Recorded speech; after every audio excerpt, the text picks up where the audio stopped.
Hər vaxtınız xeyir dəyərli müəllimlər. Bu video vasitəsilə onlayn istifadə platformalarından biri olan Quizzes haqqında məlumat verəcəm. Belə ki, Quizzesdə yenə də Kahootda qeyd etdiyim kimi oyunlaşdırmada istifadə olunan proqramlardan biridir. Oyunlaşdırma təlim modelində istifadə olunan onlayn deməli vasitələrdən biridir. Əslində bu vasitə təbii ki, şagirdlərə, yəni kör-təbii şəkildə aparılmır və bununla əlavə, yəni Kahootla bunun oxşar xüsusiyyətləri vardı. Eyni zamanda bu Google Classroom-da da var idi.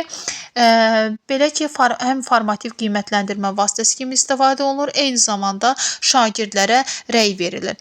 Amma yəni təbii ki, bunun da özünün özəlliyi var. Bundan əlavə Quizzes özü Kahootda olduğu kimi dərsin hər hansı bir müəyyən mərhələsində aparıla bilər. Və bu da ola bilər ki, Kahootda necə dedik ki, yəni ya cəlb olunmada aparılır, ya müəllim müəyyən izahdan sonra yəni bunu şagirdlərin anlama səviyyəsini yoxlamaq üçün istifadə edir və yaxud da ki, dərsin sonunda müəyyən təkrar məqsədinə aparılır. Yəni Kahootda belə qeyd eləyək ki, dərsin hər hansı bir mərhələsində aparılmalıdır və qeyd eləyək ki, bu kör-təbii şəkildə aparılmamalıdır. Yəni müəllim Quizzes'i reallaşdırarkən mütləq şəkildə bunun nə üçün olduğunu yəni müəyyən etməlidir. Və buna görə də bunun əsasında da və qeyd etdiyimiz kimi hansı ki bu mərhələlər, buradakı mərhələlər var idi ki, bu mərhələlərə hansına uyğun şəkildə aparacaqsa, müəllim bunu əvvəlcədən planlaşdırmasında qeyd etməlidir. Və Quizzes nədir? Mahiyyəti nədən ibarətdir? Burada müxtəlif tipli suallar var. Doğru və yanlış cavabları əks elətdirir.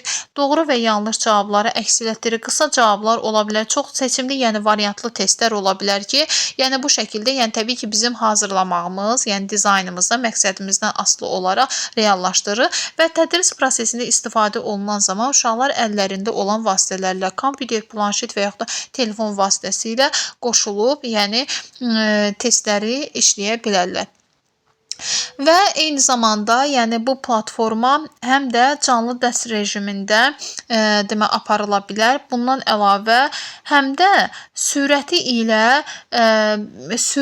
işləmək. Belə deyək ki, hər bir suala vaxt qoyulur və uşaqlar həmin vaxt ərzində sualı işləyib tamamlamalıdırlar. Bundan əlavə, yəni bu proqram vasitəsilə müəllim şagirdləri həm ayrı-ayrılıqda fərdi, eyni zamanda bütün sinif olaraq, yəni uşaqların səviyyəsi barədə məlumat almış olur. Eyni zamanda belə deyək ki, Quizzes şagirdlərin səviyyəsi barədə müəllimə hesabat verir. Və burada qeyd olunur ki, yəni bu yoxlama əslində yəni bunun üstünlüklərindən biri ondan ibarətdir ki, biz ənənəvidə uşaqlara deyək ki, summativ qiymətləndirmə keçirir.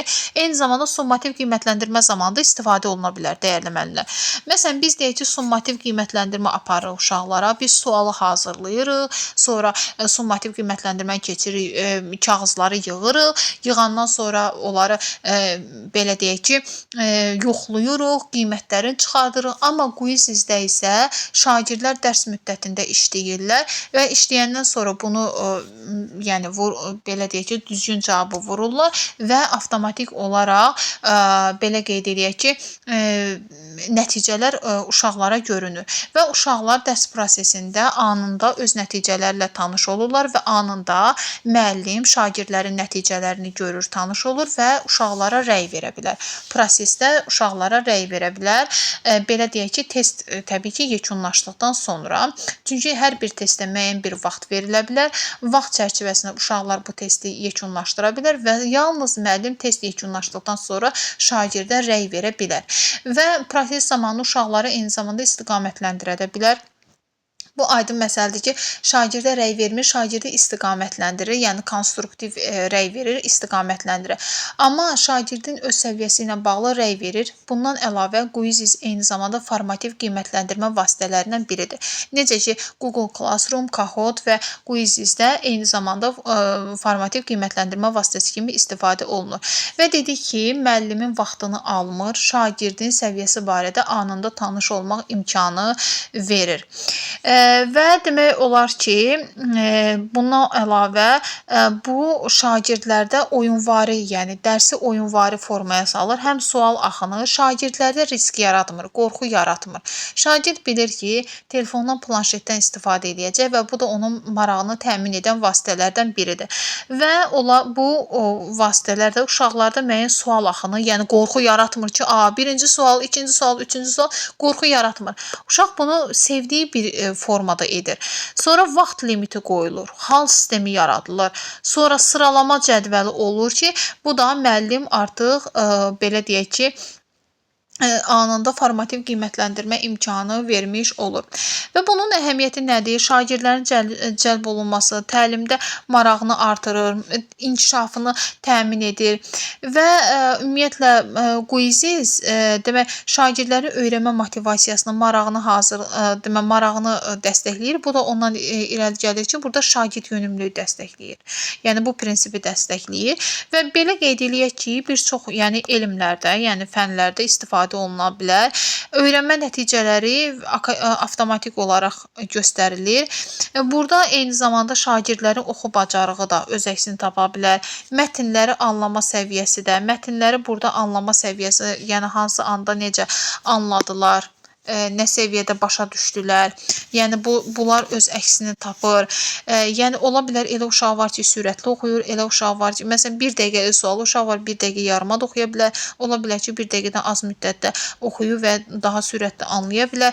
Yəni bu eyni zamanda oxuyub anlama ilə bağlı yəni artıq müəllimdə təsəvvür yaradır ki, bu uşaq suala gec cavab verirsə, deməli oxuyub anlaması da zəifdir. Bu onu göstərir ki, artıq müəllim şagirdə müəyyən rəy verə bilər və bu da quizizdə şagirdlərdə metakognitiv bacarıqları formalaşdıra bilər. Yəni dərhal rəy verirsə, müəllim şagird özü öz səviyyəsi barədə artıq məlumat almış olur. Öz bilik səviyyəsi haqqında, hazırki səviyyəsi haqqında, yəni nələrə diqqətli olmalıdır ki, öz biliyini tətbiq eləsin. Uşaq ola bilər ki, yaxşı bilir, amma demək olar ki, ləng işləyir və bu nəticəsində də sualları səhv cavablandırmış olur və bununla da şagird öz səviyyəsi barədə aydın demək olar ki, təsəvvür əldə etmiş olur.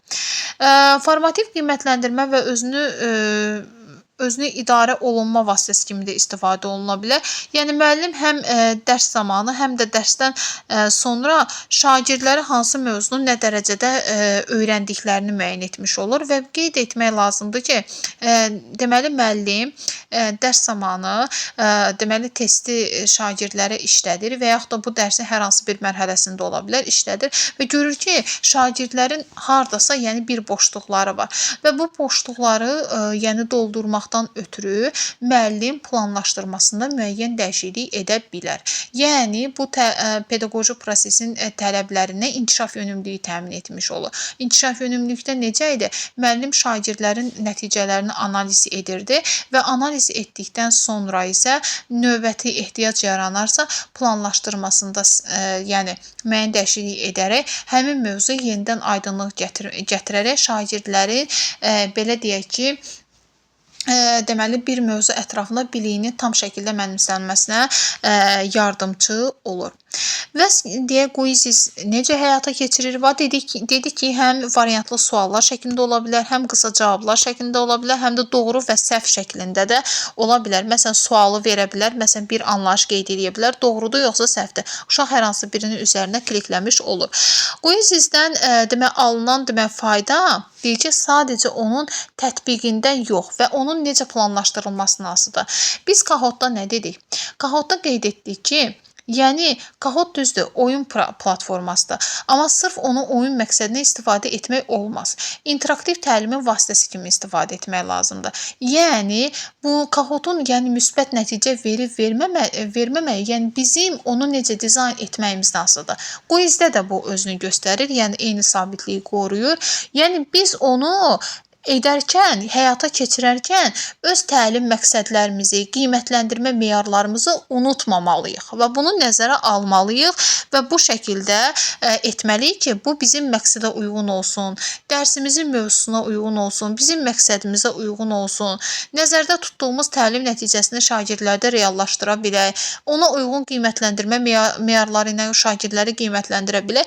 Yəni mövzudan kənara çıxmasın. Biz bilirik ki, qiymətləndirmədə məqsədə uyğunluq prinsipi var ki, bunu aşmamaq şərti ilə biz quizləri şagirdlərə işlədə bilərik. Qeyd etdiyimiz kimi biz quizi həm bütöv dərsdə də icra edə bilərik, nə şəkildə summativ kimi və eyni zamanda dərsin hər hansı bir mərhələsində də icra edə bilərik ki, istər ya motivasiya mərhələsi, ya müəllim izah etdi, sonra da anlamanı yoxlamaq üçün və yaxud da ki, sonda nəticəni, yəni ümumi təkrar məqsədi ilə aparılıb-aparılmadığını yoxlamaq lazımdır. Məsələn, tutalım ki, mən bugün keçdiyim feilin təsriflənməyən formaları məstər. Qaydanı izah etdim.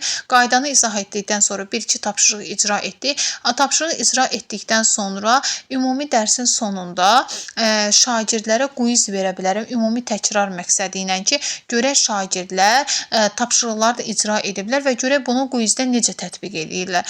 Və qeyd etdiyimiz kimi şagirdlər quizdə işləyirlər və bu quizdə işləmək eyni zamanda şagirdlərin belə qeyd eləyək ki, şagirdlərə həm fərdi olaraq, həm bütün sinif olaraq şagirdlərin səviyyəsi haqqında müəllimə məlumat vermiş olur ki, şagirdlər bu gün bu mövzunu nə dərəcədə anlamış oldular və nə dərəcədə də tətbiq etmiş oldular.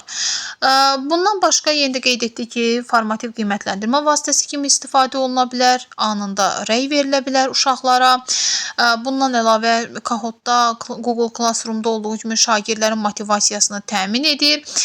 Demək, şagirdin təlimə aktivliyini təmin edir və eyni zamanda burada mini quizlərdən də istifadə olunur. Bunu da qeyd eləyək. Və eyni zamanda bundan əlavə müəyyən vaxt çərçivəsində şagirdlərin düşünüb suallar üzərində bilməlidirlər ki, yəni vaxtdan düzgün istifadə. Bütün bunlar nədən ötəridir? Şagirdlərə vaxtdan səmərəli istifadə etmək bacarığını formalaşdırmaqdır. Sadəcə yavaş düşünmək yox. Yəni müəyyən bir vaxt ərzində səmərəli düşünmək imkanı verən vasitələrdən biridir. Beləliklə, dəyərli müəllimlər, bu videonun da sonuna çatdıq. Diqqətinizə görə təşəkkür edirəm.